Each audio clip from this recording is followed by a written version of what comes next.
పార్వతీపురం జిల్లా కేంద్రంలో దివంగత మాజీ ముఖ్యమంత్రి డాక్టర్ వైఎస్ రాజశేఖర రెడ్డి 77వ జయంతి వేడుకలను మాజీ ఎమ్మెల్యే అలసంగి జోగారావు సారథ్యంలో వైఎస్ఆర్సీపీ నాయకులు కార్యకర్తలు ఘనంగా నిర్వహించారు.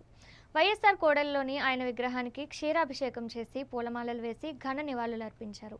జయంతి సందర్భంగా పేదలకు పండ్లు పంపిణీ, అన్నదాన కార్యక్రమాలను నిర్వహించారు. ఈ సందర్భంగా ఆయన మాట్లాడుతూ వైఎస్ రాజశేఖర రెడ్డి ప్రవేశపెట్టిన ఉచిత విద్యుత్, ఆరోగ్యశ్రీ, ఫీజు రియంబర్స్మెంట్, 108, 104 సేవలు, ఇందిరమ్మ గృహాలు వంటి సంక్షేమ పథకాలు ప్రజల జీవితాల్లో చెరగని ముద్ర వేశాయని కొనియాడారు. ప్రజా సంక్షేమం, అభివృద్ధి లక్ష్యంగా ఆయన అందించిన పాలన దేశానికే ఆదర్శంగా నిలిచిందని అన్నారు.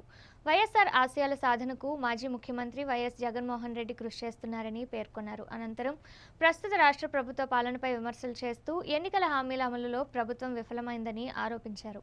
ఈ కార్యక్రమంలో జిల్లా, నియోజకవర్గ స్థాయి పార్టీ నాయకులు, ప్రజాప్రతినిధులు, కార్యకర్తలు, అభిమానులు పెద్ద సంఖ్యలో పాల్గొన్నారు.